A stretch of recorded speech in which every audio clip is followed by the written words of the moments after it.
And actually, I have not always been with you in the breakfast of IBDiC because I live here in Rio.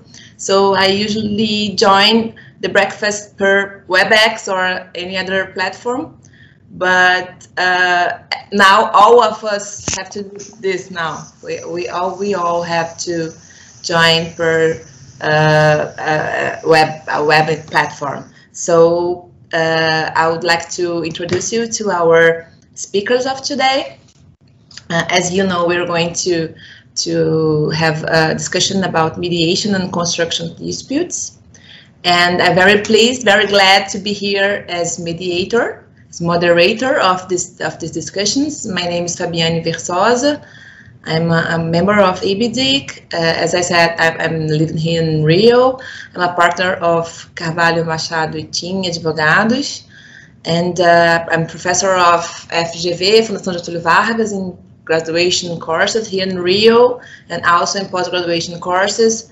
And I am a master in international law from UERJ, from the State University of Rio de Janeiro, and I also hold a SGD degree, also international law from UERJ. So let me please kindly introduce you to our speakers of today. Our first speaker is going to be Marcelo Perlman. And Marcelo is a commercial mediator and founder of Perlman Mediation and Legal Strategies in São Paulo, Brazil. Marcelo obtained his law degree from the University of São Paulo and his LLM from the University of Chicago. He's trained in commercial mediation by Pepperdine University, the New York Bar, jointly with Fordham University and Instituto Mediari. Marcelo has been included in the panel of distinguished neutrals of the International Institute for Conflict Prevention and Resolution, ICPR, as well as the roster of mediators of Brazilian providers from Counsel CBC, CBMA, and CAESP. Thank you, Marcelo, for joining us. It's a pleasure for me to be here in this discussion with you. And I'm pretty sure it's going to be very nice for all of us. And our lady here is our Diana Paraguacuto-Maheo, who's a partner in Foley Hoag's Paris office. She's admitted to practice law in Paris, Madrid, and New York. Diana specializes in international arbitration and related litigation and in ADR. Diana regularly serves as counsel or arbitrator in complex arbitral proceedings, either ad hoc or held under the auspices of major institutions. She practices commercial construction and investment arbitration. Diana is accredited mediator since 2012 and regularly assists clients in complex negotiations. She has acted as mediator in a great number of international commercial mediations. Diana is also a court member of the International Court of Arbitration of the ICC, where she scrutinizes hundreds of awards from all over the world, and president of the Global Pound Conference for France. Diana also teaches international arbitration at Paris 2, Panthéon-Sorbonne, and at Sciences Po Paris. She also teaches mediation at the University of Montpellier. Welcome, Diana. It's a pleasure for you to be here, to have you here, actually. Great pleasure for us to have you here. And a good effect of this pandemic is that now we can have speakers from all over the world. So now we can have, maybe if we were not in pandemic, maybe Diana could not join us today. So it's a very great pleasure for us to have you here. Né? And Marcos Ganut. Marcos is the managing director and head of capital projects and infrastructure and project delay expert in Alvarez Marsal, and he leads a group of more than 150 professionals. He has a great experience in more than 20 years in the coordination and execution of capital project services. Marcos is not a lawyer, he's an engineer. He's graduated in mechanical engineering from Universidade Presbiteriana Mackenzie. He holds an MBA in corporate finance from Fundação Getúlio Vargas. And also he holds an executive MBA in project management, also from FGV, Fundação Getúlio Vargas. And he's the former head of Brazil Chapter Association for the Advancement of Cost Engineering. So our world famous AACE, right? So also Marcos, thank you for joining us. It's a great pleasure to have you here. It's a great pleasure for me to moderate this panel, which is going to be about mediation in construction disputes, as I said. So as we all know, a construction dispute can have many kinds of nature. It can have a technical nature, a legal nature. The dispute can have a technical nature, legal nature, a mixed nature, technical and legal, and also economics. So we all from IBDiC have great experience in construction disputes, and we know that they're very complex, and we always need many professionals like engineers and accountant professionals, and many other professionals, of course, also lawyers, but because they usually have very complex nature. These disputes are very complex and very sophisticated. So it's a interdisciplinary task force that we need for each dispute. And the problem also of these disputes is the timing, because sometimes this dispute arises when the work is already done, but many times, very often, these disputes arise when the work is still in progress, still is being done. So we need a very quick solution, a very quick settlement of these disputes, and always remembering that these disputes are very sophisticated, so it's very difficult. This is why we have dispute boards, and mediation is really important for construction disputes. And everybody says that due to the pandemic, maybe mediation is going to be the major form of settlement of disputes, of all disputes, not only construction, but all kinds of disputes. And constructions especially is going to be a very good field for mediation. And when we have a construction dispute, due to the timing of the solution that they need, and also to the nature of the disputes, usually the parties need the preservation of their relationship, especially when the disputes arise during the work, because if you have a dispute, a very tough dispute in which people are very aggressive, you must stop the work, and which is the worst solution ever. And so parties still have to maintain some kind of relationship in a good shape, so they can maintain the evolution, the progress of the work. And they need quick solutions, as I said before, because the work sometimes is waiting for the solution to happen. And also the problem is the cash flow, because usually the parties don't have so much money, because a lot of money, a lot of investment is being made in the work. And especially the owner of the work, they don't have much cash flow. So when we have this kind of dispute, when we have disputes with this, one of these characteristics or all of them. So they used to be very complex and very sophisticated. So this is why we have so much to discuss, and we have the three big guys that can bring us to the best answers at all. So thank you again for you. As we have agreed, you have 15 minutes to say and to speak whatever you want. Everybody can raise questions, please, using the chat of Microsoft Teams. If during the debate someone wants to raise a question, you make a question, you only have to raise your hand. There is an option in Microsoft Teams toolbar. You can raise your hand to make a question. And finally, I only ask you all to turn your microphone off and also your camera off, so that only the speakers and the moderator appear in the video. So if everybody could please kindly turn off the microphone and the camera, I would highly appreciate that. Okay, so thank you so much. And Marcelo, would you please begin? And thank you. So everybody, if possible, please turn off the camera so that only the speakers appear in the video, kindly. I kindly ask you that. Okay? So please, Eduardo, could you please turn your camera off? Could you please so kindly do this? Eduardo? Eduardo, can you please turn your camera off? Eduardo, você pode desligar a câmera, por favor? Eduardo, pode desligar a câmera? Só desligar a câmera, só para que só os palestrantes apareçam, por favor.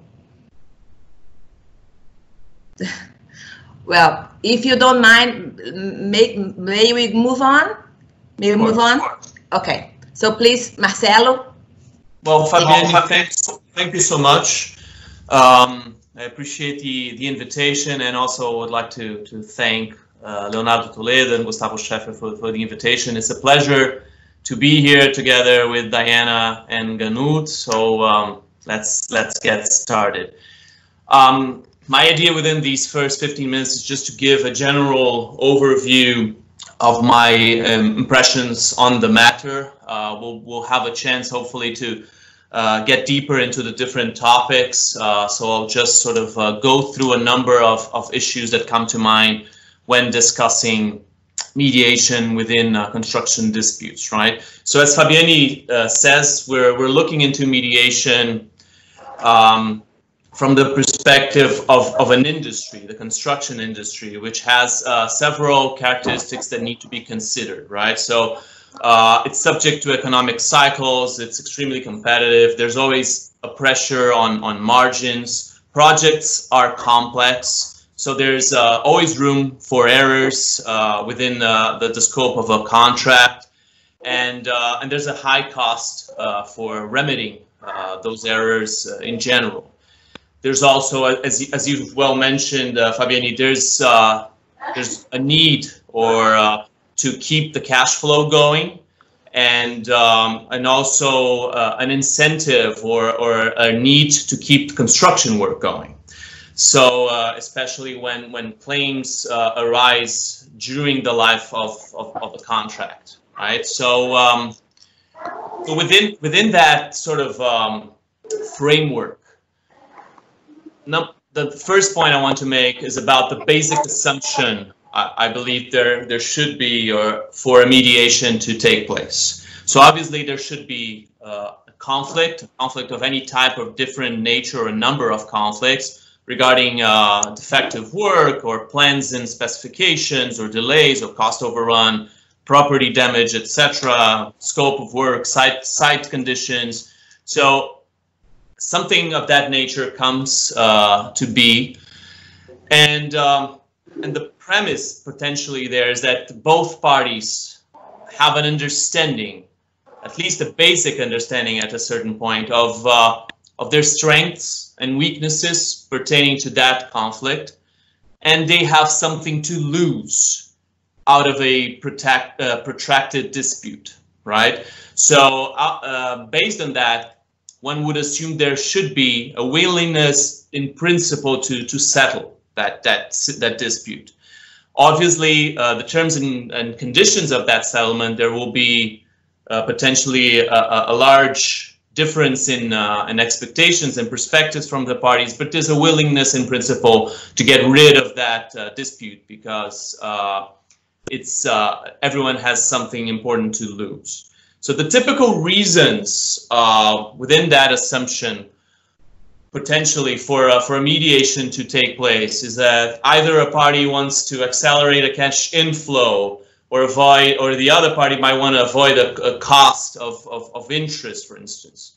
There's cost obviously with an ongoing dispute, and there's uncertainties for sure. There's something which is very important in mediation. There's a perception and evidence that there's an increased likelihood of parties wanting and being able to comply with the solution which they craft on their own as well, even with facilitation. And finally, a very important trait is that, or a benefit for mediation, obviously, is that it can preserve commercial relationships. So in construction and in construction disputes, all those sort of boxes I've mentioned can be ticked, and the latter about preserving commercial relationships, especially, particularly potentially in concentrated markets where parties have an ongoing relationship, not only within that specific construction contract, but also for other business opportunities, right? So that's the first consideration. Second, which again Fabiane mentioned, is timing. So mediation is a flexible procedure, right? So it can adapt to different timings, but there's reasons to mediate at different stages of a potential dispute. There's early stage mediation, and that can happen, for instance, in a situation where there's a multi-tiered clause providing for mediation before potentially arbitration, for instance. It can happen during a cool-off period that might be provided within the contract. It can be the product of a nudge, of an incentive created potentially by a judge or an arbitrator at an early stage of a dispute. So that can happen, and there's obviously benefits to that. But mediation can also happen sort of mid-litigation, at a mid-litigation stage, where parties will have had access to information based on petitions and briefs filed by each party, or based on a certain production of evidence, or based on a certain assessment of what could be the opinion of an adjudicator or a judge or an arbitrator. Or they might want to wait until they might strengthen their bargaining position. Obviously, again, that is very important, but that costs money and time. But it can help, that sort of informational exchange can help people and parties know what's at stake and what's a good outcome of a mediation potentially. It can also offer risks of parties entrenching in their own positions, right? And then finally, there's a third timing, which is potentially, we could call it like a fatigue stage mediation, where parties are basically tired and have spent too much money, and where emotional aspects might have cooled off after a period of the dispute going forward. So that can also happen. New circumstances can arise, a change in management, or a new business opportunity that can create an incentive for a later stage mediation, right? But construction disputes are particularly, I think, akin with the first two, either early stages or mid litigation. And there could be a suspension, a calling off of contentious proceedings, or contentious proceedings or dispute board work potentially can go on. And the mediation sometimes is used for not only obviously trying to settle, but trying to narrow down issues, or even as a sort of a dress rehearsal, a test for potential contentious proceedings moving forward. And those are useful aspects of mediation as well. Number three, scope of mediation. Mediation can be flexible also in terms of how much there might be in terms of document production, the time frame that is agreed between the parties and lawyers and the mediator, and it could last for weeks up to several months, and the cost, obviously, of mediating. While the cost could be a fraction of the cost of pursuing litigation, cost will also vary depending on time frame and complexity and document production.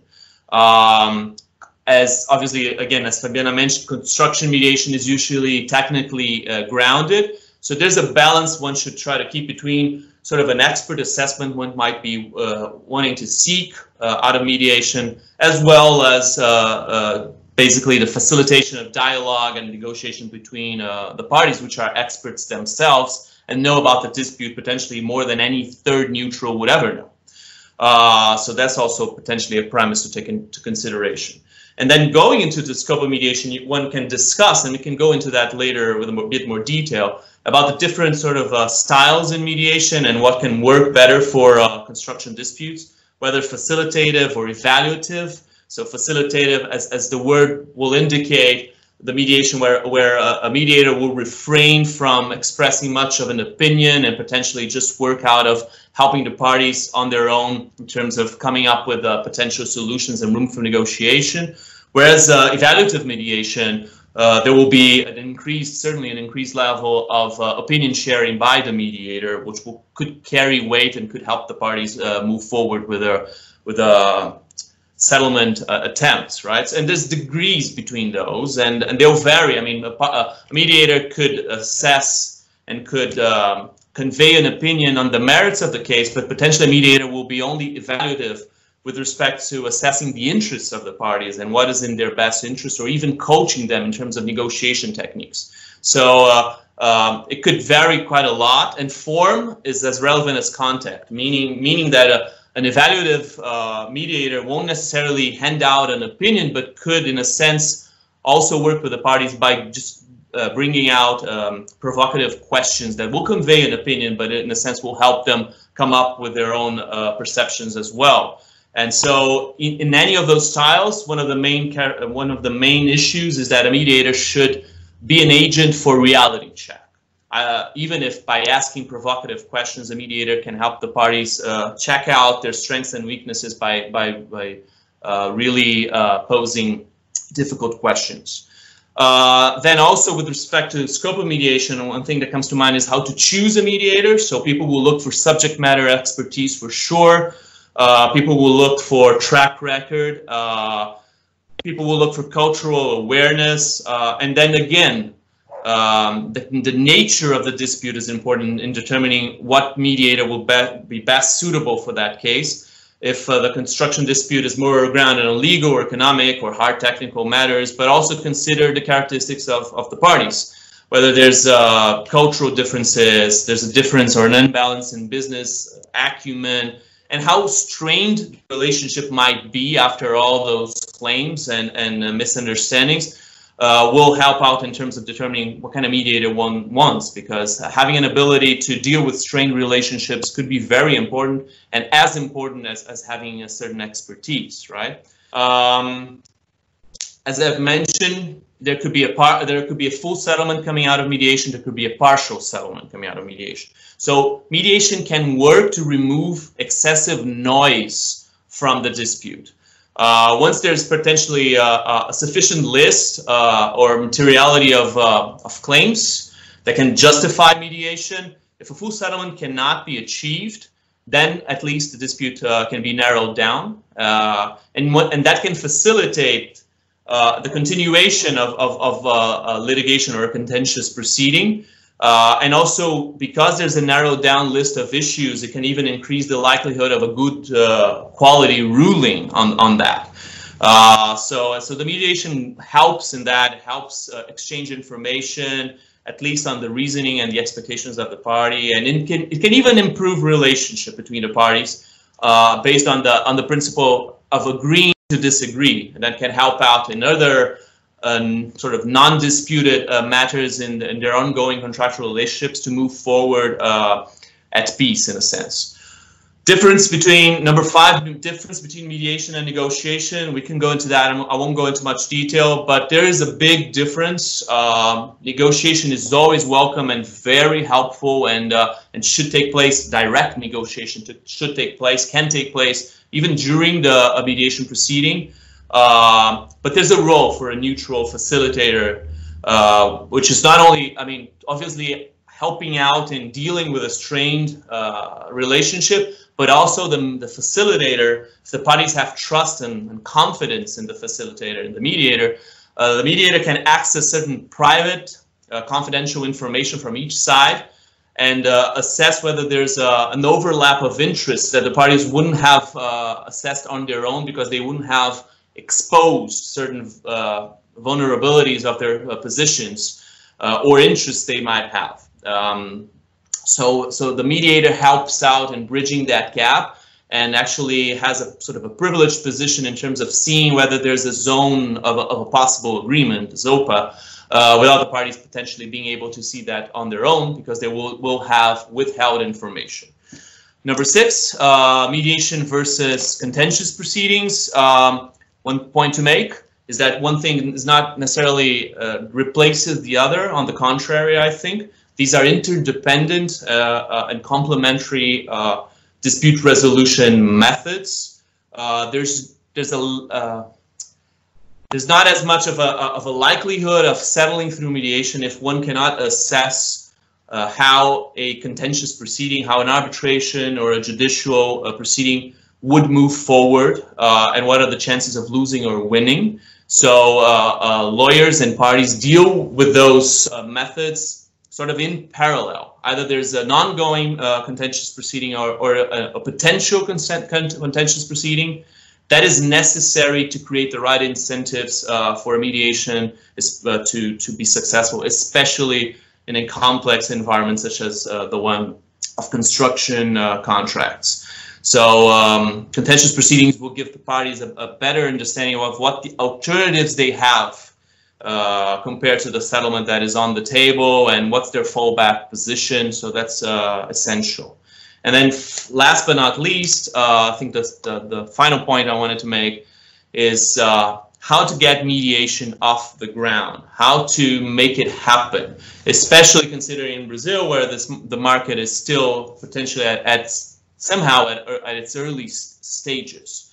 So there's a saying which is the proof is in the pudding, right? Mediation is something hard to explain conceptually, but once one goes through it, one understands how it works. One tries out the pudding instead of just looking at the recipe. One sees that it's really, really effective. So there's an enormous importance in terms of creating the right incentives for people to really sit down and start mediation, because sometimes even if they're skeptical, mediation can and does often work and exceeds expectations in a sense.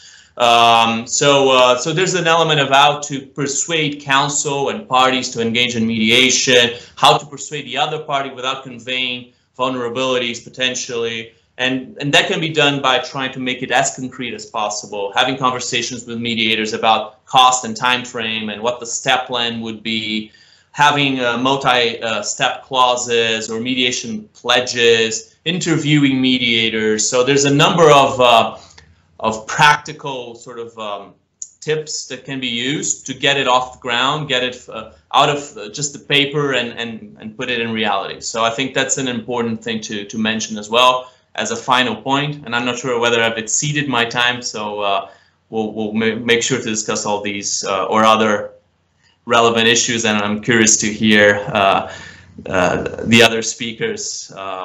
So thank you so much. Thank you, Marcelo. You still have 3 minutes.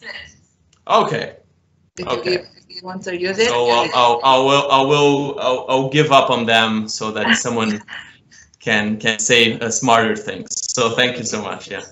Okay. So I would like to raise a question for you. A not difficult question, very easy for you. I'm pretty sure it's going to be very easy for you. And because you mentioned that, of course, the mediator will not decide a dispute, of course. But it's important for him or for her to raise provocative questions. Yep. It's going to happen very much in for parties to settle that dispute. So I would like to ask you, in your view, what's the better professional profile for a mediator to settle a construction dispute? Of course, as we mentioned before, the nature of a construction dispute may be legal or technical or mixed or economic, of course, but usually the dispute has all these natures. It's very common to have not only one nature, but to have legal questions, technical issues, technical issues, legal issues, economical issues. This is the common kind of dispute that we have in construction. So, in your view, what's the better professional? And of course, this is not a one size fits all right. Question answer. Of course, there is no one size fits all answer, but in general, according to your experience, what's the better professional to mediate such dispute? A lawyer, an engineer like Marcos is, or an economist? What in general would you say? Okay, so I'll take it from your phrase. There's no one size fits all. So I think the assumption, I mean, the basic thing one should look for is whether that specific mediator, or within a certain list of mediators, which one will be able to build trust and have credibility. So one has to look into the particularities of the dispute, the characteristics of the parties and of counsel to determine that. Because I understand that, again, in construction disputes, there's no way that one would get rid of some kind of at least verification of subject matter expertise, at least to an extent that the mediator will be able to understand the issues deeply and ask the right questions.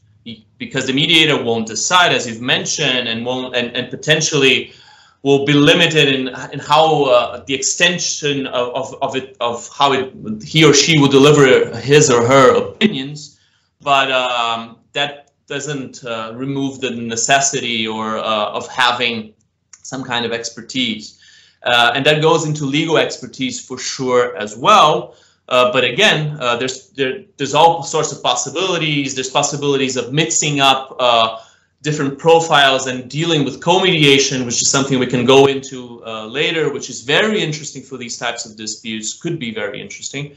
But then again, you have to go into soft skills. There's assessments and researches that show that even if legal expertise and subject matter expertise are sought after, impartiality for sure one needs to look into, listening skills, the capacity of the mediator of building rapport is essential.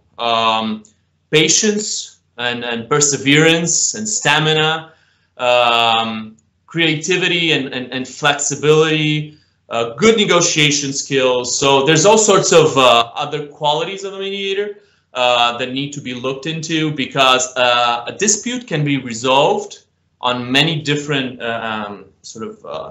topics and issues, and they could be very much based on soft skills. So one should not remove that from one's perspective when choosing a mediator. Perfect, Marcelo.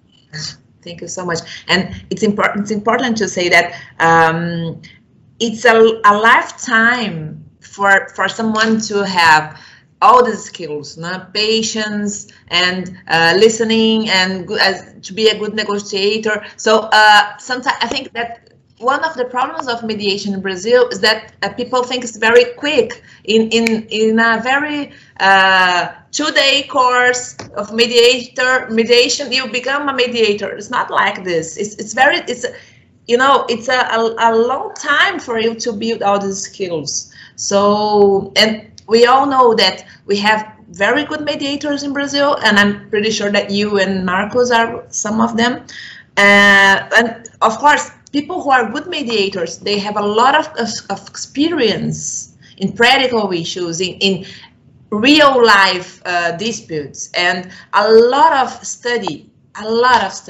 And this is one of the problems that I see, because here in Brazil, everybody thinks it's, not everybody, but many people think it's very quick. It's very, you only have to attend a very quick course and it's okay. It's not okay. You really have to, apart from the skills that are natural for the person, they were born with them. You have to study a lot, and we have, fortunately, we have some people with this profile here, and I'm pretty sure that you and Marcos are some of them.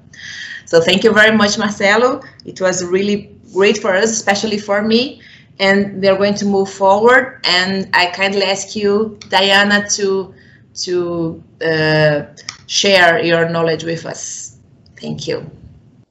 Hello, everyone. I'm very honored to be here today. Thank you, Fabienne. Thank you to Gustavo. Thank you, Leonardo, for the invitation.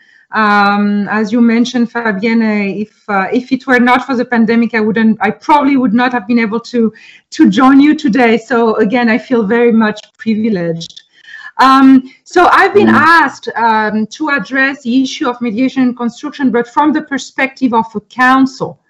You will hear in some of my, during my presentation, I will definitely touch upon some of the subject that Marcelo has already somewhat addressed, but again, the focus might be a little bit different. It's how I'm a counsel, and I need first to assess whether or not the case is a good candidate for mediation. Then I need to convince my client that it is and he should go forward. I need to convince the other side, of course, that mediation, they should go and enter into mediation. We will see it's not always self-evident on the other side. And then we need to prepare for the mediation, accompany our client towards the mediation process during the entire mediation process, and finally bring it to closure with hopefully a settlement agreement, which could be, as Marcelo mentioned, total or partial.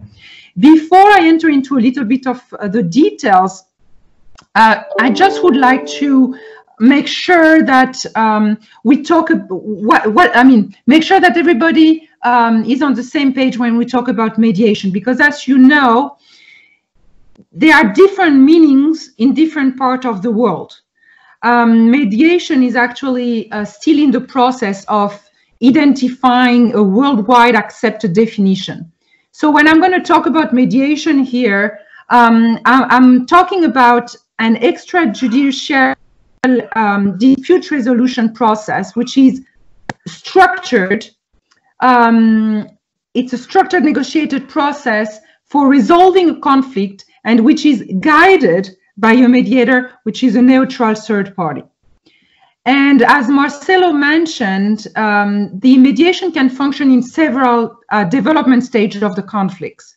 It can be used to prevent a conflict, to conduct a negotiation, and we're here more into, conflict avoidance, or and it's more like that, it's more in that second assumption that is used. It can be used to solve ongoing disputes that have already been brought either to court, or is about to go to arbitration, or is already in arbitration or in court, and there is the parties just want to give a chance to mediation and amicable solutions.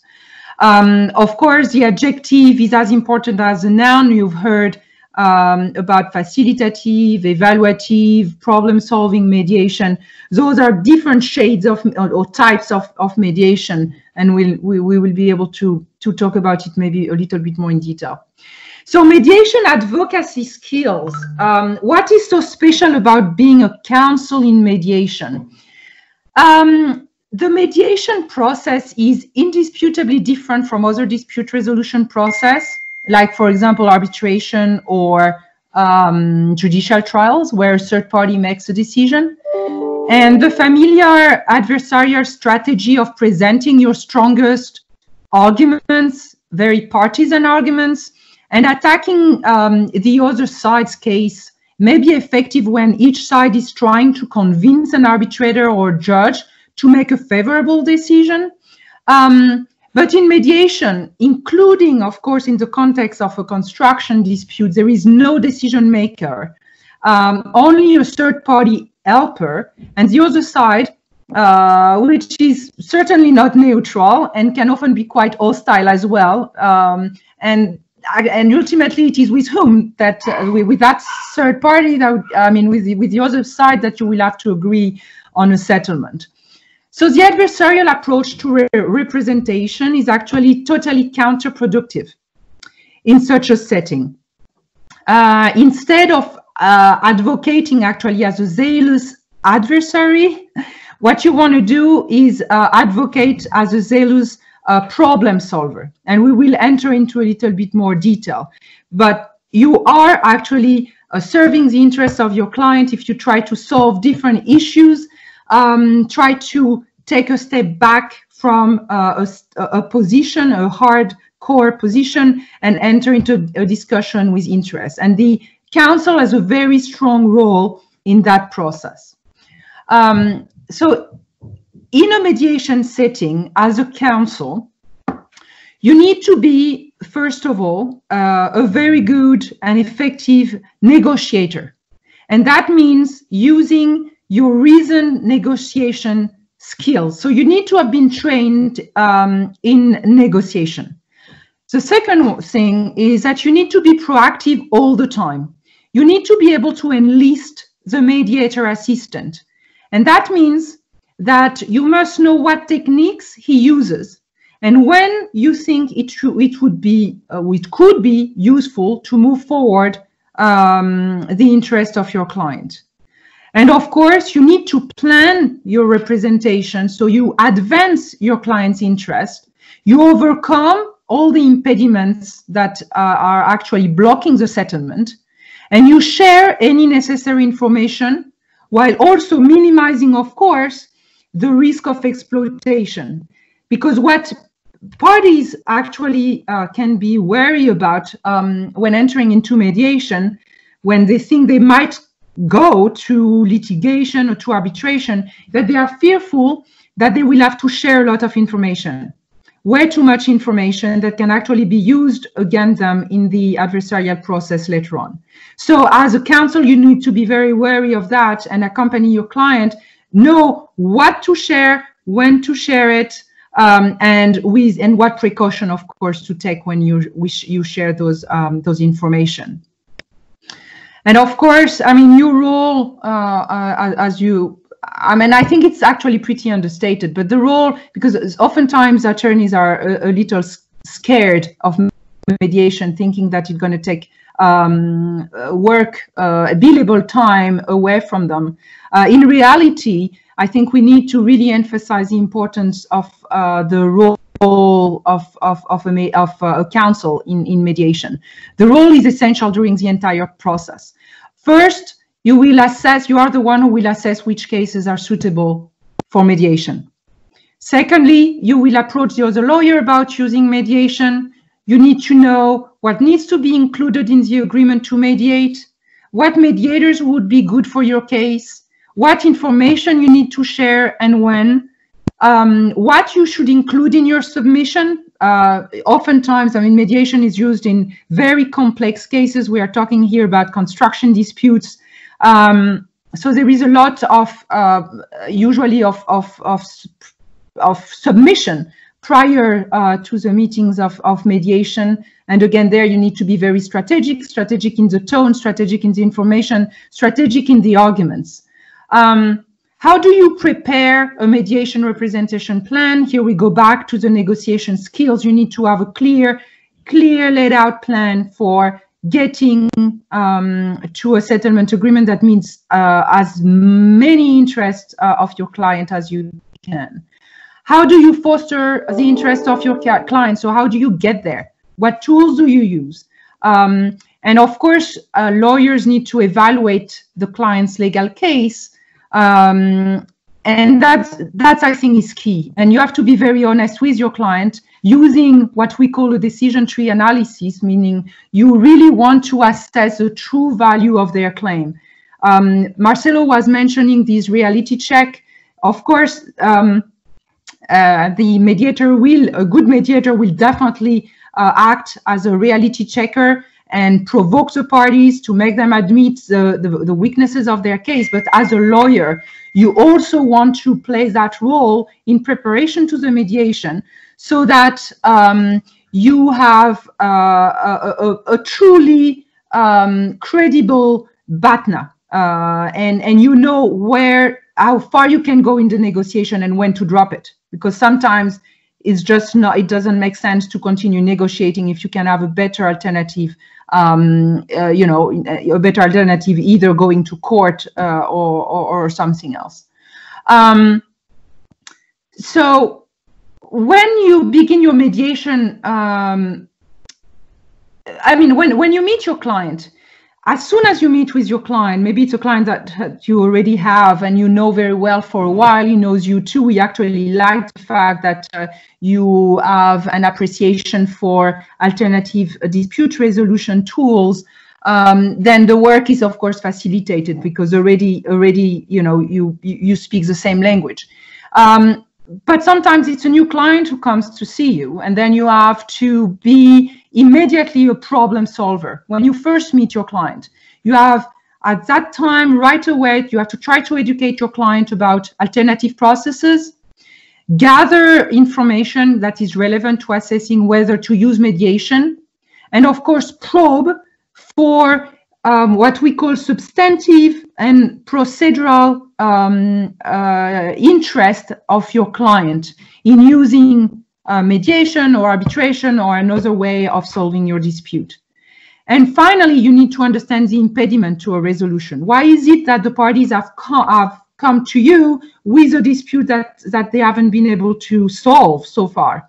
And oftentimes that can be a problem in the relationship. It can be a problem of data, purely information. It can be a problem of cultural differences, actually. I mean, in an international setting, big construction project, when you have joint ventures of companies from different nationalities, sometimes there is, people are just lost in translations, and that can create issues. It can be, of course, different interests or different values, etc., etc. So you, as a lawyer, you need to be able to identify those impediments to settlement so as to address them or help the mediator address them. Whether a dispute is suitable for mediation usually does not necessarily depend on the substantive dispute. It depends mostly on whether your client's procedural interests could be met with mediation. So we will be able maybe to enter into a little bit more detail later on. Marcelo already touched upon the advantages of mediation, of a less evaluative, less structural, less formal way of settling the dispute. Yet, these consensual mode of solving your dispute also give full control to the parties.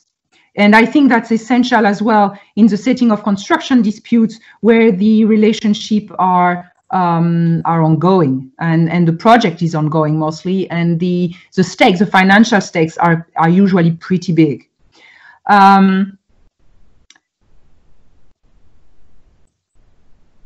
Then you have to decide when the case is ripe for mediation. And Marcelo already touched upon that. There is no right time to go to mediation. Sometimes, of course, you have no choice because there is a jurisdictional clause that imposes a mediation. But I actually, as a counsel, I tend not to necessarily include or advise my clients to include a mediation clause in their contract. Because I think that if you have a mediation clause, you're forced to go, but your frame of mind is not the right one. You don't really want to go there. You are just forced to go there, and you're there just because you have to check the box. Then there is little chance that the mediation will actually be successful. What you have to do is really educate your client about the advantages of mediation, and again assess on a case-by-case basis whether or not the procedural interests of your clients would be met with that tool. After your client agrees to try mediation, you need, of course, to contact the other party's lawyer, and that can be difficult because lawyers commonly are reluctant because it might be perceived as an admission of weakness. It means that you don't believe in your case. It's actually also a difficulty that you as a counsel might encounter with your own client. Your client comes to you and sees you as a litigator, not as somebody who wants to conciliate or find a middle way. So they want to see in you somebody who actually believes in their case. Again, you need to educate it requires quite a bit of courage, actually. And some clients really don't want to hear anything about mediation and just want to believe that you fully believe that they will win 150% of the cases that they're putting forward. But as you know, and it's very much true in construction dispute, like in all other kind of commercial disputes, a dispute is never black or white. It's always a shade of gray. And your role as a counsel, if you want to really serve the interests of your client, you have to be genuine about that. And same thing, you have to be genuine with the other side, which doesn't mean you don't have to be strategic. You do have to be strategic, of course, and you're not going to admit to the other side the weakness of your case, at least not at once. But clearly, you have to be genuine with your client. So when you talk to the other party's lawyer, the parties, it's facilitated, of course, when the parties have entered into an agreement or some sort of a pledge to use mediation. But what I often do to try to convince my client, again, you're not losing much, you can actually gain a lot by going through that process, is not appearing myself as the one who does, takes the first step towards the other side. What I do is I often solicit an ADR provider to help channel the case into mediation. Otherwise, if you have a direct interaction with the other side's counsel, then you can try to educate her or him, saying it does not obligate her client to compromise. It is an opportunity to educate her client or to convey her views. There might be some possibilities of settlements that are not apparent from the submissions that were exchanged, etc., etc. But what I usually tend to do is I tend to have less of a pitch approach and more of a discussion with the other side about the interest of trying this process. And I find it much more actually convincing usually, because they feel part of the decision. You're not there to sell mediation. You're there to find the best way to solve a particular issue. So again, I would tend to recommend less of a pitch and much more of a discussion. After that, once you came to an agreement with the other side's lawyer that mediation is a good way to go, it's a good way to go, then you have to negotiate the agreement to mediate. And there are a few elements that you need to address. Do you go with a single mediator, a co-mediator, which Marcelo mentioned could be useful in construction? Do you want to allow a mediation and an expertise together? Do you want to combine different tools of dispute resolution? Who will pay the mediator? Which share will each party take? Usually it's 50-50, but sometimes you might need to, first accept to pay a little bit, more because you're a little bit motivated, and on the other side, they use the cost issue as an argument not to use mediation. Anyway, you will have to discuss about money. What procedure will you select? Will you use or will you go through to select the right mediator? A list? Do you propose names? Each party propose name and then you cross out names. So you need to address that in an agreement to mediate. You need to ensure appropriate representation at the level of the parties. Who will come to the negotiation table? That's absolutely key to the success of a mediation. Adequate confidentiality. We talked about the potential risk of sharing information in the context of mediation. So it's very important to make sure that all the parties are very safe or feel very safe and are very safe. So you need to negotiate an adequate confidentiality setting. Of course, location, language, and there again, in a cross-cultural and multi-party mediation, those issues are actually pretty key. I tend to favor institutional mediation as opposed to ad hoc mediation, just because there are some default rules that can definitely help you when parties come to some difficulties and are just very adversarial at the beginning. So it's easier to have a set of rules that you can go to. And then in a construction setting, mostly, I think that setting a time limit for the mediation is very important. And I say that with a little bit of irony, because I just came out of a mediation that lasted 3 years. I never thought it would be possible. The parties came to an agreement. It was a very peculiar case, but usually I would tend to say that I would tend to agree right away on saying, okay, we give ourselves a month, 3 months to come to an agreement, but after that we have to move forward. And that will force the parties to actually concentrate and not linger into useless discussions. And just come to an agreement, motivate the parties to come faster to an agreement. I'm going to go, I was planning to talk about the way to select best mediators, but I think Marcelo touched upon it, so I'm not going to talk about that. I don't know, also in time, Fabienne, maybe you can tell me how many more minutes I have, but I might have reached already my 15-minute threshold. Actually, you have already exceeded your time. Okay. But I'm pretty sure that we all would be delighted to hear what you have to say to conclude, your final words. So if you want, you can have more 3 minutes. Is okay? That's perfect. I just want to emphasize one very important point. And again, we can enter into details later on.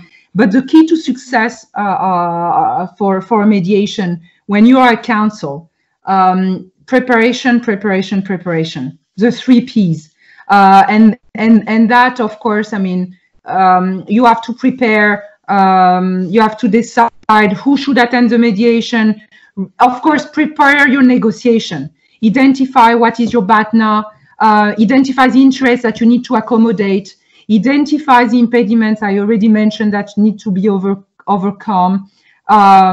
Establish with a personal BATNA. There too there is a lot of subtleties that need to be addressed before you go with your client into mediation. And my final word would just be to say that mediation does work. The last mediation I acted on as a counsel, I accompanied the Caribbean companies. I represented a state, actually. I represented a state, and we successfully come to an agreement in a $1 billion case involving the construction of a power plant. I think the country was very happy to get the full amount of power, and the contractors were very happy to be able to finish the work and actually be paid for most, if not all, of their work. So mediation works, and it works for big projects as well. Thank you so much, Diana. Thank you very much, and thank you especially for giving us a piece of hope when you say that you have this great experience, $1 billion or something mediation involving the state, which was successful. It's always very good for us to hear. We move on when we hear the things. And in spite of all the difficulties that mediation faces in Brazil, we know that's possible. Of course, it really works, as you said. It really works. It's not a fairy tale. It really works, and it's very good to hear from you all these successful experiences. Thank you so much. And now moving forward, I have some questions for you, but I'm going to raise them in the end. Okay? So some questions from our participants. Now, Marcos, please. Sure. There is 2 aspects to be the last one. The first one, it is that you learn for about an hour with brilliant presentations and thoughts. But the difficult one is that the brilliant speakers already touch all the relevant points of the subject. So let me try to cover the technical piece. As Fabiana mentioned, I'm an engineer, so we've been involved in several cases in the last couple of years related to not only construction, but let me touch the technical piece of this subject here. And I'm going to start with one relevant point on the technical point of view, right? To a mediation works, it is required that all the parties are really convinced and opened to that method of resolution, meaning they have to open really all the data, right? A mediation process with hiding cards, it's really difficult to foresee a good result, right? Because it's somehow a step that if you're not accomplishing in the right way, opening really all the data and be really fair and frank and transparent with, especially with the mediator, you're gonna find you're gonna have some traps on the way that the parties will start to be tense with the situation, tense with the results, and that will not really bring the results we are expecting to see in a mediation, right? In the same way, mediation is a way that, and this is somehow is the process or the method combined with the mediator profile. That is how you're gonna measure the emotions and measure the temperature of the dispute along the process. As Marcelo, you mentioned a couple of specifications that a mediation have to attend. I would add another one: resilience, because you have to be all the time, and based on my experience, we've in a couple of cases we've seen the two parties literally fighting in the table for one another item, and couple of cases more legal aspect of the contract that address a technical issue, or the opposite, a technical issue driving a legal decision. But if you don't have that, when you enter in the room to a discussion, if you are not able to measure and control that emotions, rarely we're going to see a good result at the end, right? So moving with the same subject of emotions and issues, as part of a mediation, I believe that it is a combination that for sure negotiation skill is really important, but we gotta be careful to not confuse negotiation with kind of trades. So it's not a process where you trade one claim or one issue that you have in a dispute for another. It's not a negotiation in this sense.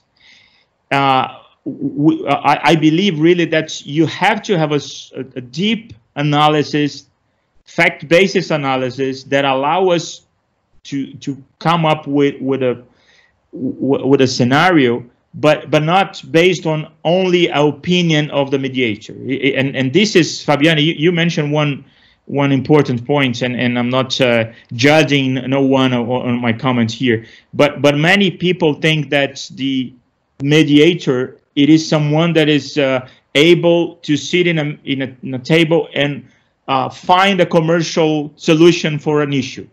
This is not a mediation. Mediation is much more than that. It's, of course, that you have to have that skill. Again, you have to cover that negotiation skill. But if you are not able to really enter in the details of the issues and explain the reason you were suggesting one step or one solution, definitely this will not gonna fly as a result. Okay, so that is another one. Independency. Marcelo also mentioned about independency, and this is very, very key for the process. We've experienced cases where during the mediation process, we were out of the mediation, but we were asked to jump in, to step in a situation where clearly was some interested in the mediator to not cause a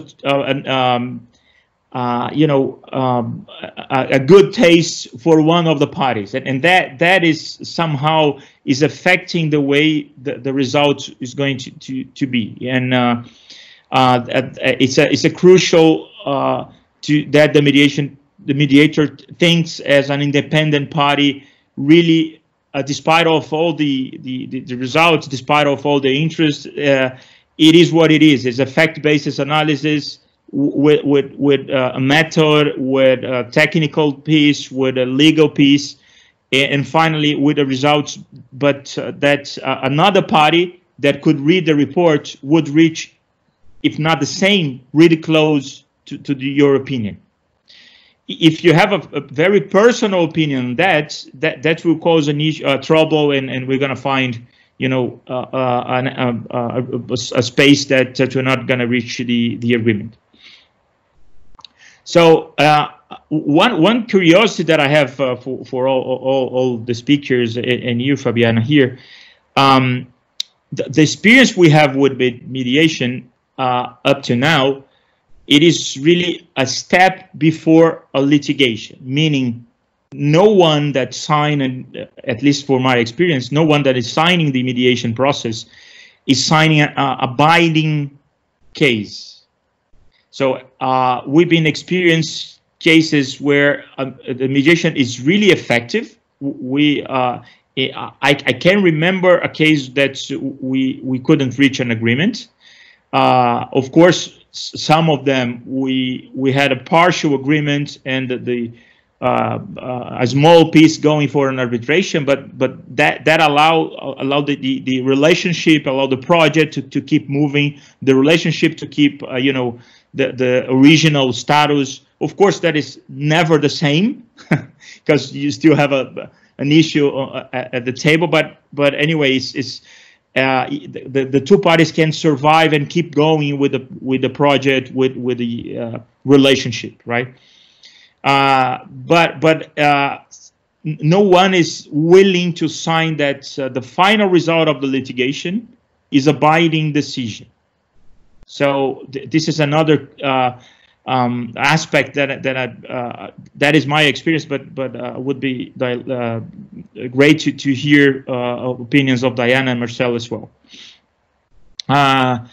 The other comments that I would like to cover here, and I think Fabiana or Marcel, I can remember, you mentioned, or both of you, with this crazy pandemic that is a worldwide issue, definitely mediation have to be a method or solution going forward for a couple of aspects. But I would like to highlight the first one, and to me the more relevant. Should be faster. Not the case that Diana mentioned, 3 years, but should be faster, generally speaking. And more than that, it's a way. So we are living a era of cash reduction, of saving cash, and how the contractor and the owner reaching an agreement, either to keep moving with the project and not cause any additional issues with lenders, with the board. In when I'm talking about the owner or the developer of the project. But on the other hand, the contractor, it is in a pressure to receive some cash on ongoing projects, right? So we have maybe, and the benefit, if we can say this way, of this actual scenario is a perfect situation where lawyers, especially lawyers, that is the first one involved in this type of situation, to suggest mediation as a tool.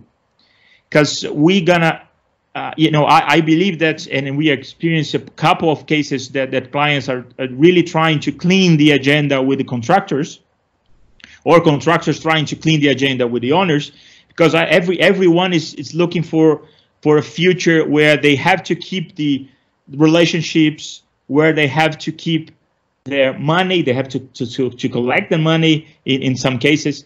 And if you go for a formal process, either an arbitration or if we are talking about Brazil, a judicial process that is even longer, that is not suitable to the situation we are living today, right? So in many ways, I think we have a good scenario for mediation going forward. The question now is, in a space where we don't have much names or clients really, with a full understanding of the meaning of mediation, as Diana said, we all here in this group, I think we have to raise the flag and start to sell properly the concept, not sell the work. I'm meaning in benefit of the institution mediation, if you can say this way. We have to raise the flag. We have to teach and coach the market that is a relevant, effective, and possible solution. I'm not saying that we're going to see a reduction of arbitrations, we're going to see reductions of disputes boards. I think we have a toolbox, and there is no a single answer for all the questions. I think the mediation have to have a space on this toolbox and have to be effective in many cases, and with a participation bigger than we've been seeing today. So I think that this process is a journey. It's not something that after this webinar we're going to see an increase of mediations tomorrow, but I see that we need to keep going and explaining and sharing cases and sharing experience, again, with all the rules or all the aspects that the mediation have to be, but as a solution, as a potential solution going forward. I think this is very, very key for the process. Another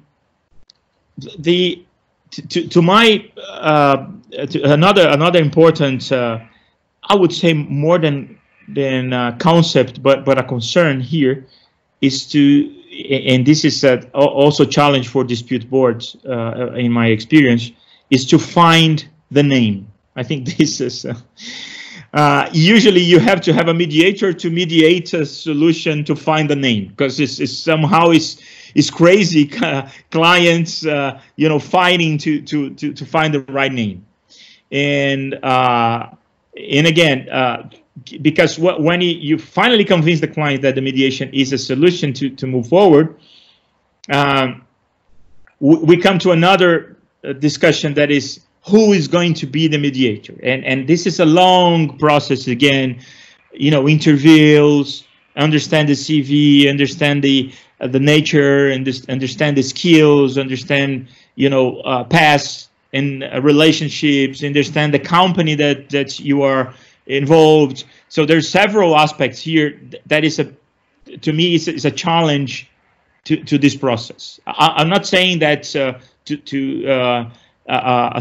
finding it the tribunal and arbitration would be much easier, but it's somehow you have a couple of names already in more mature situation that it's easier to select the names. In a mediation, we still have to work on let's say a list of good cases and good names, so that would not be an issue going forward. I think that is specialization, and that level of knowledge in the market would be really key for the success of a mediation selection and solution, right? And the last comment from my side, Fabiane, and this is a very technical one. We do believe that for the technical standpoint, the and I agree with Marcelo and Diana that the cases we've been involved in, I think most of the cases were a combination of technical skills with legal skills, not just one side of the coin here, right?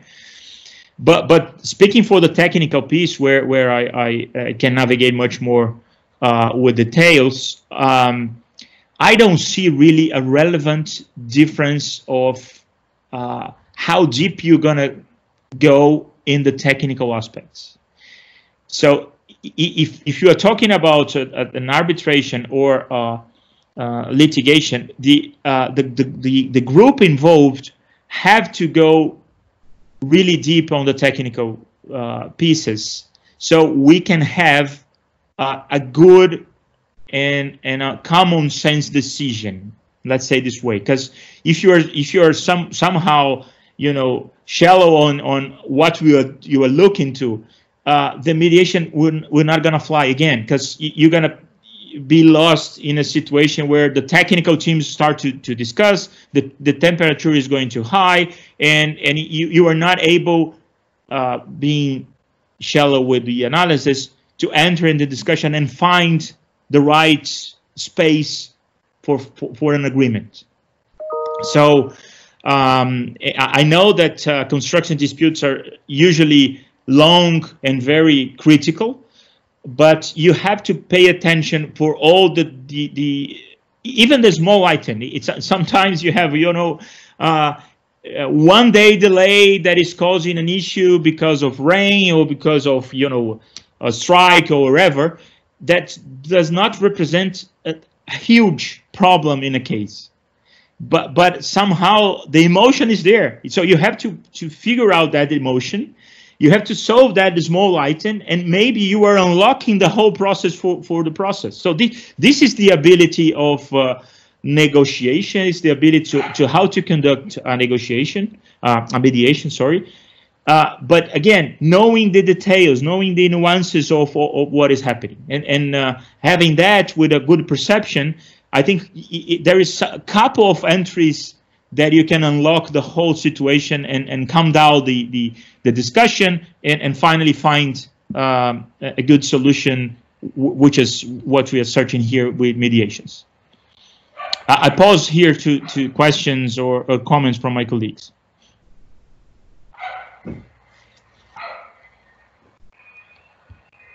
Thank you so much, Marcos. This was really useful for us. It was really great to hear you. And I have some comments, some brief comments on what you said.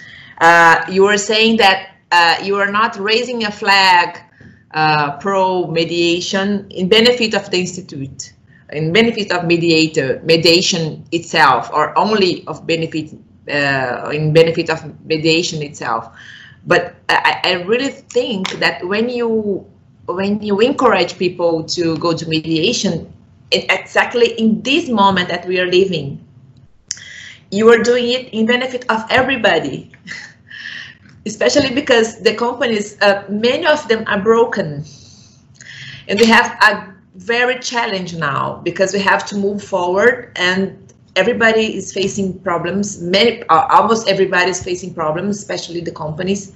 And when you say, hey, mediation is a very good way of solving this problem, these disputes, and it really works, it may be successful, you're not doing this only in benefit of the mediation itself, but in benefit of everybody, because we know that it has so many advantages.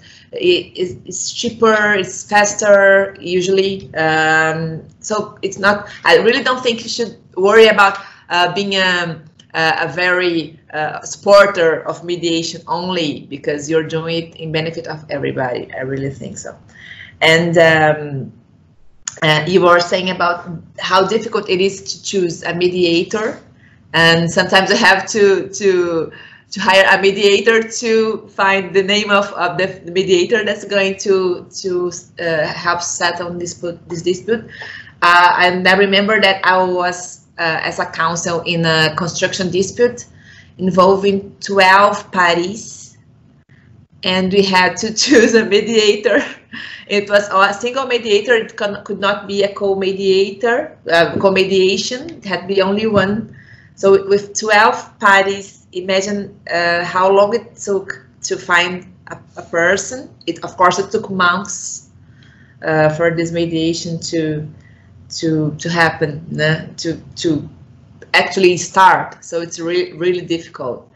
And the final thing that I would say from my side is that when you say, you know, you are not only encouraging people to go to mediation, and because some people have a fear that if they go to mediation, they're going to really have less arbitration, less litigation, and some lawyers, especially lawyers, have some fear regarding this issue. But I think that we are living now in such a moment that I really believe that we are going to have disputes for everybody. We have a lot of disputes in litigation, a lot of disputes in arbitration, a lot of disputes in mediation. So I really don't think lawyers should be afraid of losing work or market or whatever, because I really think that there is a lot of work for everybody. You know, it's a very specific time, very unique time that we're living. So, and also for negotiation, because each kind of method of settled or solving disputes has a cost. So we lawyers, we also have to try to negotiate better in benefit of our client so that he can save some money. No? So I really think that we really don't have to be afraid of losing any kind of work, because there is a work for everybody. I really think so. So I have some questions for you. I have actually so far 3 questions, and the first question would be from our colleague Vivian, and this for the 3 of you. So Vivian asks about, she raised this question: is mediation in Brazil the same process and understanding as Diana is explaining? Is it in Brazil the same thing that Diana is explaining when she explained for us about her experience and her cases? Is it the same method of resolution? Is it mediation in France is the same as mediation in Brazil? What do you have to say about it, please?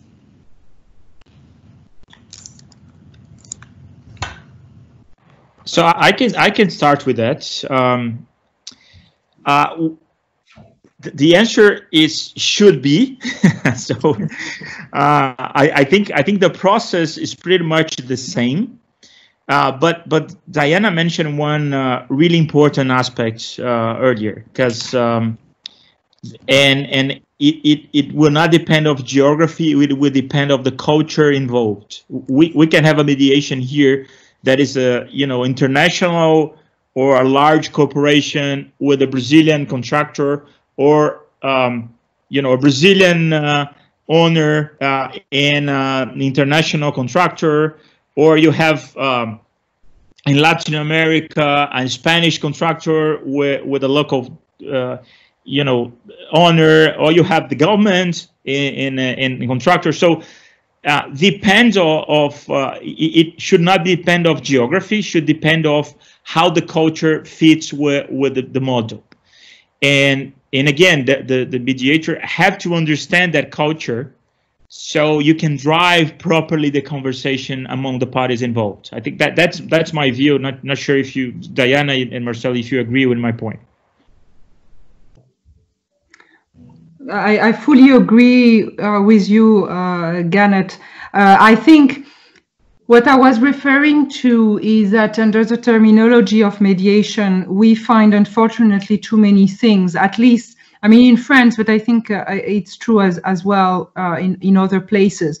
For example, in France, you will find the mediator of EDF, which is our electricity company. And here, to me, it lacks, this person lacks the independence and the impartiality, which is so important in mediation. That's just an example. A mediator, for example, the government of France introduced mediators in the subway. Well, the mediators in the subway were supposed to push people in the subway when it was rush hour, which has nothing to do with mediation. So the terminology of mediation has many different acceptions.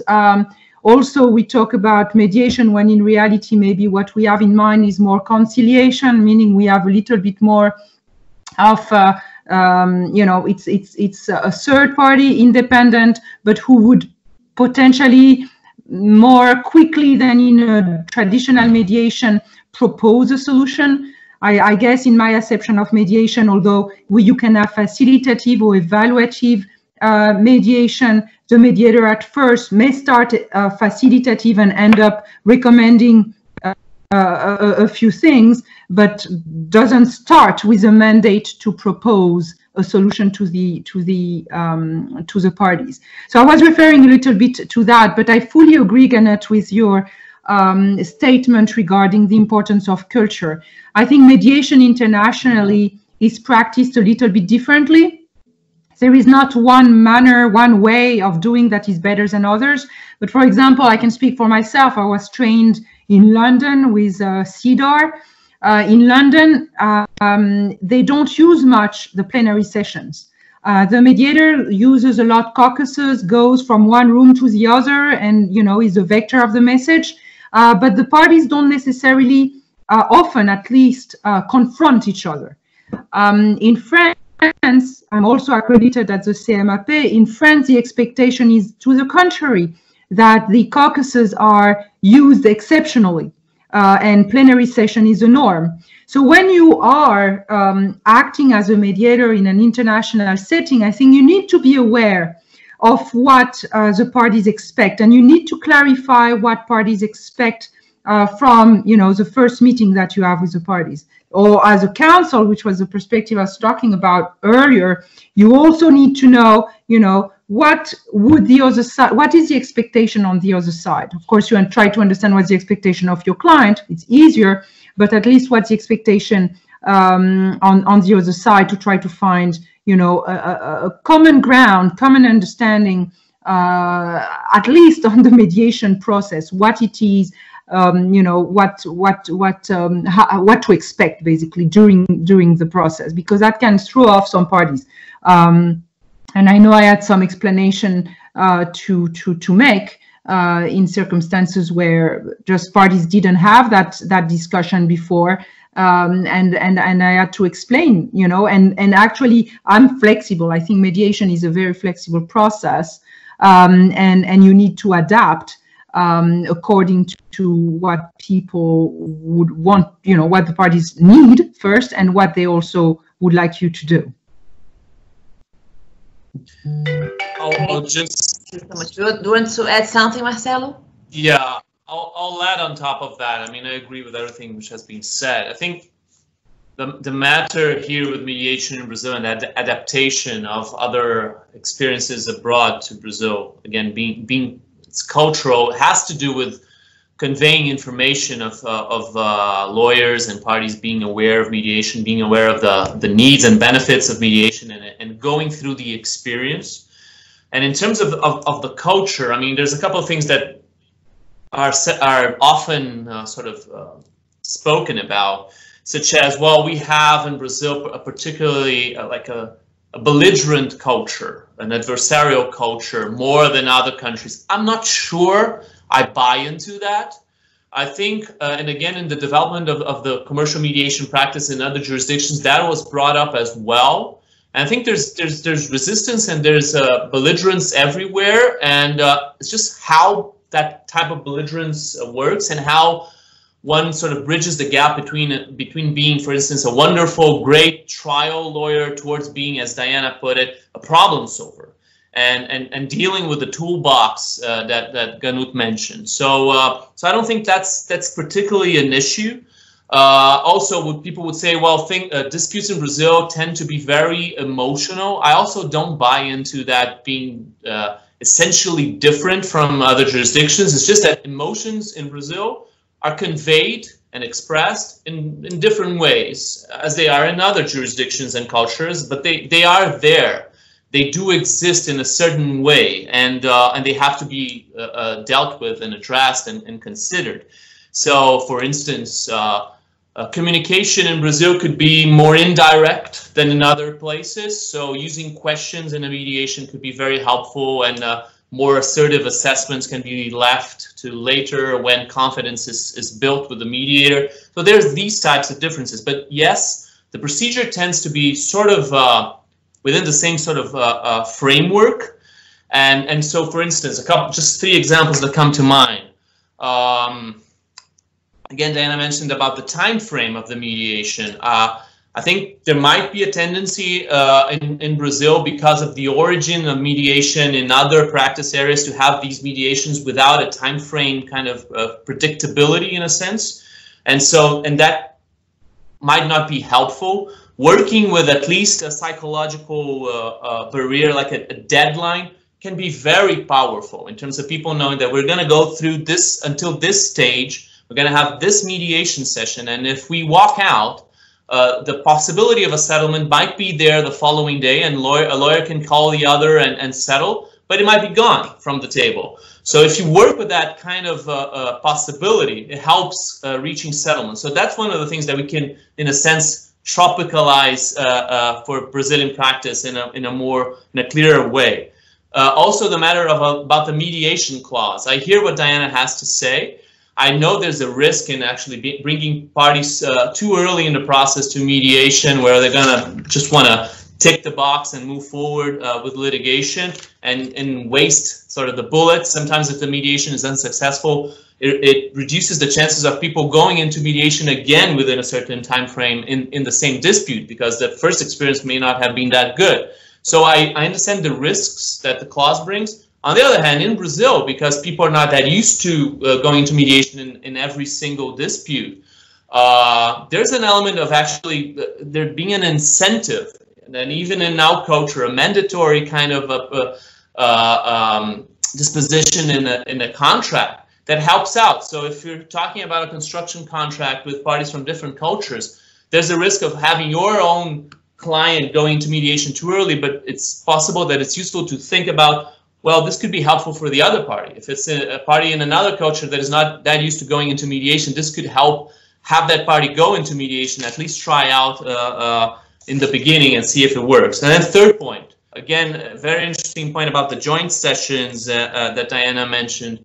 Again, that's cultural. And in certain very developed cultures of mediation, people go into caucus or separate meetings only.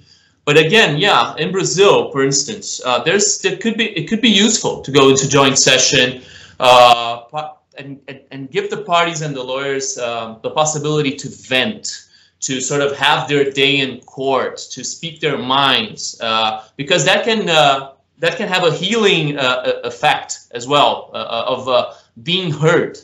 And also opening statements. Sometimes certain mediators think they're not that useful. They could be useful to let people just speak out. And so so that's all cultural, and that's adaptive. I mean, the process as a whole, yeah, it's the same sort of framework. Great, Marcelo. Thank you so much. Thank you. Maybe belligerency is not typical for Brazilians, not a specific or peculiar characteristics of Brazilian people, but maybe for the human being. Maybe not only Brazilian, but maybe everybody's a little bit, at least a little bit belligerent. Fabiane, sorry, just a quick comment. We've been part of disputes in other jurisdictions also, and this is, as you just said, Latin blood. It is part of this discussion in many times. If you have Italians, we had Italians in the discussion. If you have Spanish, Portuguese, so there is some cultures that are more emotional on discussions, and it's part of the process. And we have others like Chinese, Japanese, with a different and much more, the culture is a different one. They prefer to preserve sometimes the opinion, but that again, the mediator have to understand all these external factors, if you can say this way, to really drive what is happening and what is the better methods or phases you have to put in a road to really have the final results everyone expects. Perfect. I fully agree with you. And still in this cultural issue, I'd like to raise a question for our president, Leonardo Toledo, president from IBDiC. A question that he raised here. I'm going to translate it right now, okay? Why is mediation not so much used, not so often used in construction disputes, which would be a perfect field for mediation in Brazil? Why? Is it maybe a cultural question? There is a cultural reason for that? So specific for mediation in construction disputes. You have already said a lot, very well, about the culture in Brazil, about mediation. And so more specific for construction disputes, do you really think it's also because of cultural aspects? And if you do you have any ideas on how to solve this problem, how to try to help mediation to be more popular in Brazil for construction disputes? Marcelo has already mentioned that maybe this mediation clause prior to, like a MEDAR clause or mediation prior to litigation, has an advantage of encouraging or incentive for people to go to mediation. Maybe it's not the perfect solution, but it is an incentive. Maybe which other ideas do you have for encouraging people to go to mediation? Of course, if you think that is a cultural aspect, which I really think you do, because of what you have already said. So, Marcelo, if you allow me to start, I see a combination of three factors here. One is I feel like we don't have a broad understanding of what is mediation. So this is the most relevant, maybe, because and this event is also an opportunity for that, right? So in a way that you can expand the concept to the market,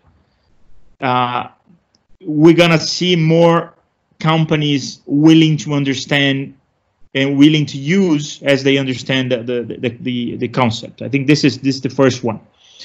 The second one, and somehow is competing with the first one, is that you have to demonstrate, and this is great to have international experience like Diana here.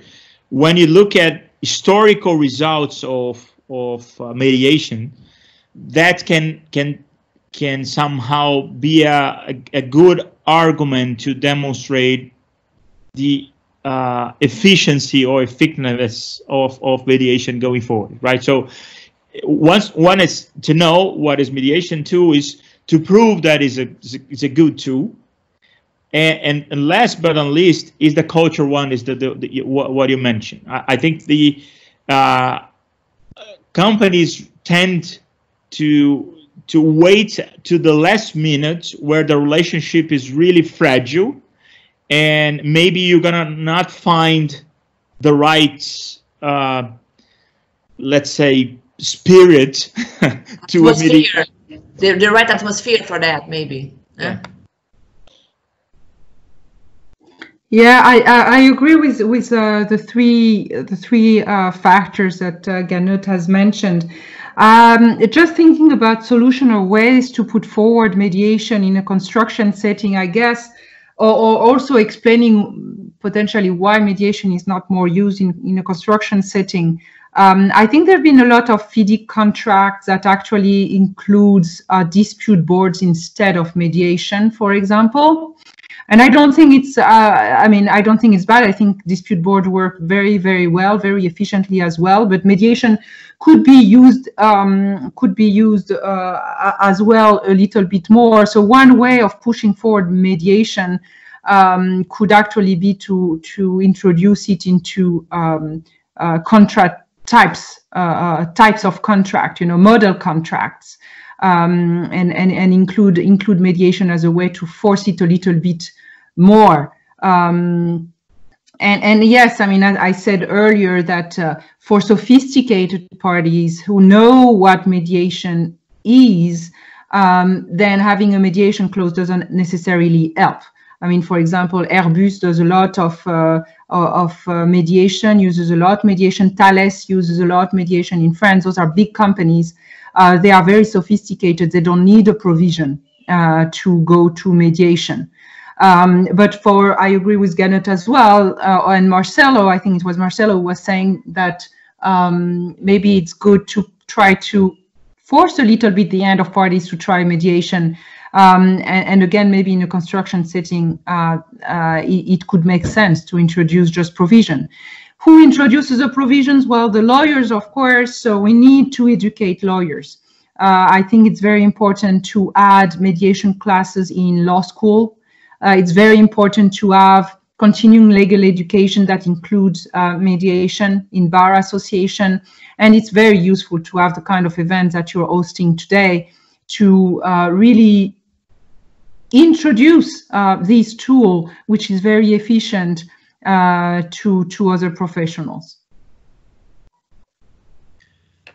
And I'll just add to that. I mean, again, agree with everything, and sort of was taking everything I was going to say before. But yeah, it's a matter of awareness and information. And there could be, as we were saying during this pandemic, there could be this kind of perfect storm type of situation where the need is so great that cultural change can happen quicker than it usually would. But that's obviously there's a lot of guessing there. I think the point I would add is that there's this element to mediation, which is we would call the pink spoon. It's just like ice cream. You go to an ice cream shop, you look at the ice cream. If you've never tried ice cream, you have no idea what that is. So there's a plastic little spoon that you use to taste the ice cream, and then you know what it is. So again, mediation is something that needs to be experienced. And before it is experienced in a broad way, it's really hard for it to become the norm in a sense and be used as be a prevalent solution to disputes in construction as it could be, and be within the toolbox together with arbitration and dispute boards and the others. So I'm a true believer in nudges. I'm a true believer that one needs to have a little push for mediation that will not affect adversely the autonomy of the parties going into settlement or imposed upon them an absurd cost. I don't think that's the case, or remove from them the right to go to court. None of that happens if there's a little push, and that push can happen with a mediation clause. It can happen, I saw in one of the questions from Renato Hess, it can happen with a pledge, so a company signing this commitment to mediation regardless of what the kind of the specifics of any dispute. So there's this element of I'm open to being offered the possibility of mediating, and that neutralizes that effect of showing some kind of vulnerability in the case by proposing mediation. The nudge can happen by having, as Diana mentioned before, open discussions between counsel without this pitching element, but having the mediator potentially pitch, because that's the product that the mediator sells. And aside from lawyers and legal education, as Diana well mentioned, there's other players as well that can be involved in this sort of nudging role. I mean, there's the judiciary and arbitrators that can really recommend or should recommend mediation in several types of circumstances. There's the role of the legislator in different jurisdictions. So that can and should happen for really just to push forward the agenda, because it's just, as you mentioned before, Fabiane, it's for the benefit of all. But we need to have some nudge effect so that people experiment mediation, know what it's all about, and know that it works. So, yeah. Perfect, Marcelo. I fully agree with you. And Diana said that we have to educate the lawyers. And I really also agree with it. And as I mentioned in the beginning, I'm a professor in Fundação Getúlio Vargas Law School here in Rio, and I teach arbitration, which is obligatory for the students in the 5th semester. And they also have, as an obligatory subject, mediation. So they have to learn and study mediation for 1 semester there. And our professor is a colleague from many of here, Wilson Pimentel. He's from Sergio Bermudes. I don't know whether he's a member of IBDiC, I don't think so, but he's a professor there. And so students, for one semester, they have to study arbitration and also mediation. This is really cool. I think it's very, very nice. Not every university here in Brazil teaches arbitration and mediation as obligatory subjects. So we are moving to the end of our event, and I have only 3 things to say. Vivian has made a comment on the question related to the question that she has just made. So she's saying here, Vivian, the diversity of the culture in Brazil is sometimes a challenge for the international investor. A standard of the mediation and dispute method would bring more legal security. Do you agree? Yeah, if we have a standard, maybe internationally accepted standard for mediation, maybe would bring more comfort for the international or the foreign investor. I think the question of standards are, I mean, it's a very relevant question. I think that it's interesting to potentially develop some standard in the practice, but not necessarily lose the flexibility that mediation offers.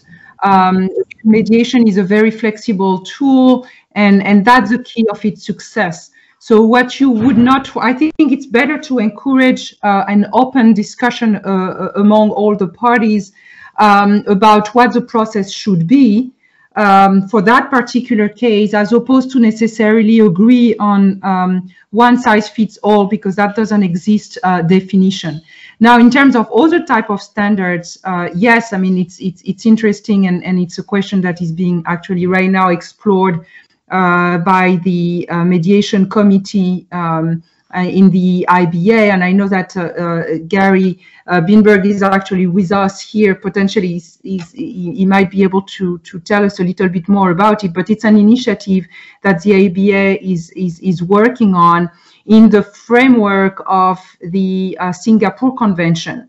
We were talking about how to actually foster mediation. I think we also foster mediation by giving it credibility, and the Singapore Convention has given mediation a big push. I mean, whether or not we agree with the way it is drafted, it's not perfect, but I think the fact that it exists, the fact that a great number of parties, of states have agreed to sign, to draft in the framework of the UNCITRAL groups, and to draft that convention, managed to do it, and now have it signed by, I think, 54 states and potentially more, is a huge success, I think, for mediation, and might actually secure a little bit more the parties, encourage parties to go for it, because it gives them an agreement that actually doesn't have only the force of a contract,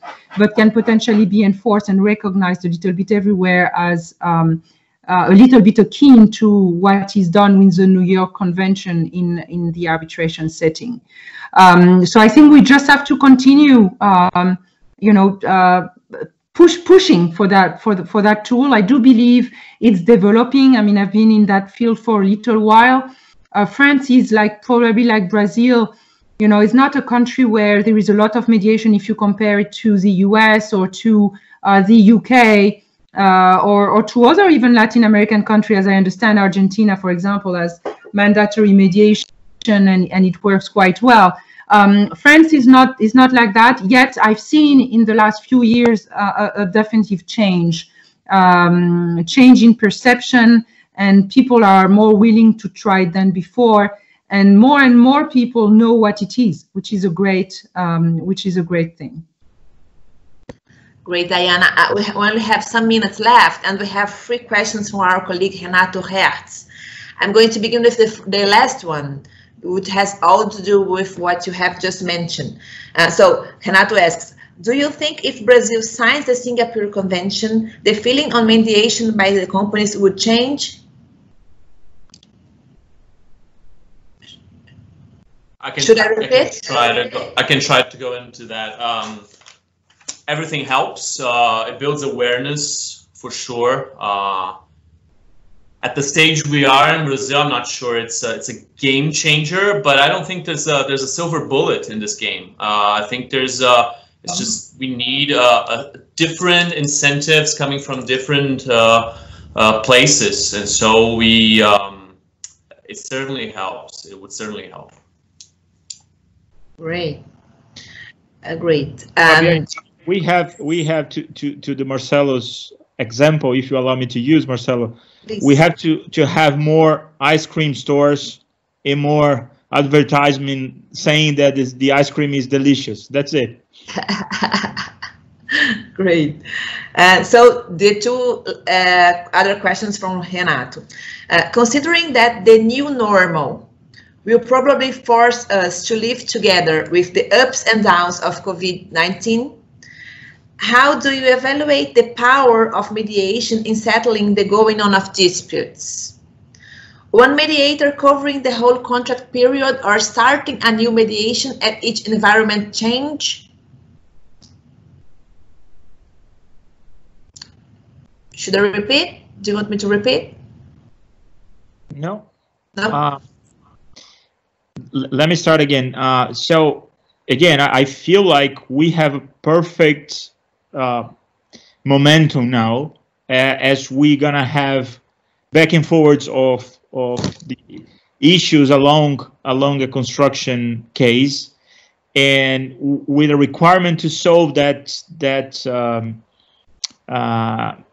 issue along the project, along the cycle. So either mediation or dispute boards, they should be more active in a period where you have that going forward for external issues impacting contracts. So my understanding is that we should be seeing an increasing of use of mediation going forward, but we'll see. I think that is a question we are all, you know, here hoping to see more cases coming. Do you want to add something, Marcelo? Oh, sure. I mean, there's always the discussions about whether you should have sort of a basket of claims to go into mediation, whether or if you have already an issue that is relevant enough. Mediation can be fast, but it requires time and effort and requires building trust with the mediator. I suppose that having different mediators for each separate issue might not be very effective, and there's overlaps with dispute boards in a certain sense, with mediation not being per se a permanent sort of body for resolution or advisory on the resolution of disputes. So there's an overlap, and these things can be used in parallel. And I suppose that for mediation to be in place, one would require, in a sense, certain substantial issues already to be under conflict or dispute, because it's a process that has a life of its own. Yeah. Okay, so we have only some few minutes left, and I'll have one question from Renato, and our colleague Gary wants to say some words about the Singapore Convention. So very quickly here, look, so there is one question here from Renato, and maybe for the speakers from Brazil, I think maybe it's a very local question. Why do you think that few companies joined the pledge for mediation supported by Fiesp? With the aim of increasing the use of commercial mediation in Brazil. Why only a few companies have joined this pledge? Why do you think so? Why do you think it happened, in your opinion?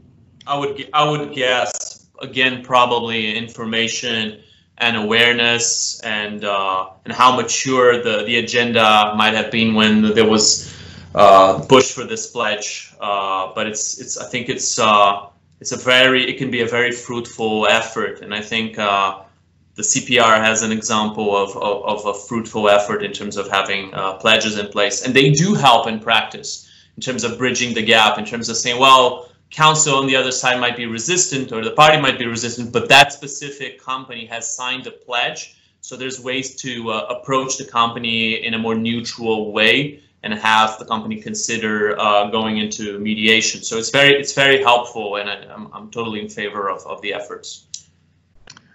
Okay, and the organization is telling me that we have no time for any questions. I'm so sorry for that, but we have time for Gary to say something. Do you want to say something, Gary, about Singapore Convention? The organization, you can do it. I'm happy. You hear me? Yes, we hear you. Well, thank you for giving me a moment to speak. This has been a great event. Great speakers, great moderation also, Fabiane. Thank you so much. Of course. The Singapore Convention has a couple of curiosities which can turn out to be difficulties for its use and enforcement over the course of time.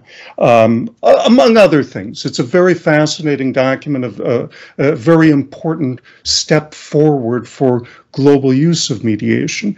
But there's one clause in particular, I believe it's 5E, which sets forth grounds for being able to defeat the enforcement of a mediated settlement based on the Singapore Convention. And that's if some form of standards have not been embraced in the course of the mediation or by the mediator. And the question that's brought up then is, what standards are we talking about? Because we have no universal standards, and the standards vary significantly from jurisdiction to jurisdiction. And this can have everything to do from questions of confidentiality to softer aspects of mediation as well. What the IBA Mediation Committee is launching now is a project to set up guidelines, not standards, but guidelines as to what can be universally accepted, which often may end up meaning just how we would apply a specific question to the cultural situation, to the standards of a given jurisdiction. So it's not a very straightforward thing. We're not planning to say X, Y, and Z needs to be done, but rather we're going to be looking at the problem and saying how this question of enforcement or ability to defeat enforcement can be addressed in a consistent methodology throughout different jurisdictions that might be involved in a cross-border commercial dispute. Was I sufficiently vague in that? I hope that I've given some guidance. I did the lawyer thing, you know. It depends. But hopefully we'll be able to give some guidance over the course of the next 6 months or a year. And I'd be delighted to come back again on another occasion and to speak on this in greater depth. Please do it, Gary. Thank you so much for your comments. It was great. Thank you so much. So people, I'm so sorry to say that our time is up. I would be so glad to raise our questions here. Flavio Galvão has also raised the question, but unfortunately we cannot do it anymore because time is up. And I would like to thank you so much for having joined us, all IBDiC associates, and especially thank you so much, Diana, Marcelo, and Marcos, for this opportunity for us to learn so much with you. And personally, I thank very much Leonardo and Gustavo Schaefer for the invitation to be here moderating this amazing panel. Thank you so much, everybody. Have a nice weekend and health for everybody. Bye-bye. Thank you very much. Bye. Thank you all. Bye-bye.